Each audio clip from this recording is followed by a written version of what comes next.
Dito 6 pa. Pwede po itatayo. Yung parang model pa rin siya. Karugtong pero hindi pa sa ngayon. So yan po ang 80. Yan po ang lapad. 4 po yung lapad. Ah, ito.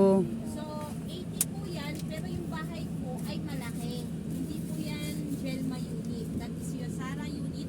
Ang Gelma po papagitnain natin. Ayun, yung Sara unit. Kasi nakasagad po yan hanggang dulo kasi may room pa yan sa baba. Okay. So hindi natin Ilang meter mapapasok. sa likod? Hindi, 5?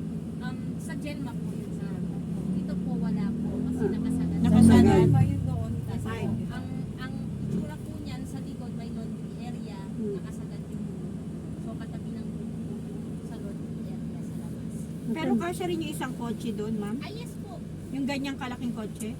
Ito po kasi 6 meters po to yung Yun. 5. Ah, okay. Maliit ng konti. Pwede na kasya pa. Ah. Isang ano. Kasya pa rin kasi malaki to mong 6 mo. Tingnan mo yung may sasakyan kuya yung para makita nila. Oo, kasi sabi niyo ito sagad na. Yung Kaya konti. sakto. Oh. Sakto yung kasya. Ah, Oo. kasya.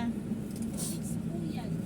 Yung sa Benedetto po ang medyo alanganin po tayo sa malalaking sasakyan. wala doon. Sa Benedetto lang yung maliit. Ito, oh, malaki yung space. Eh. Malaki pwede. Kasya din naman. Ganda talaga ng door niya, no? Gusto ko yung door niya, ang ganda. Ha? Walang model na ganyan. Oo nga. Sinasample niya lang. Oh, sample lang doon sa gagawin doon. Doon ate. Yun doon. Yan yung sample ng model, ay ng bahay doon sa gagawin din eh, sa lot for sale na yan. Yung pre-selling na yan dyan sa likod niya. Ayun.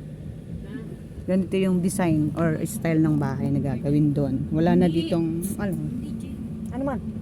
Luma nilang ibang model house yan. Ay, ibang model. Oo nga, yung Sara. Napakita niya lang na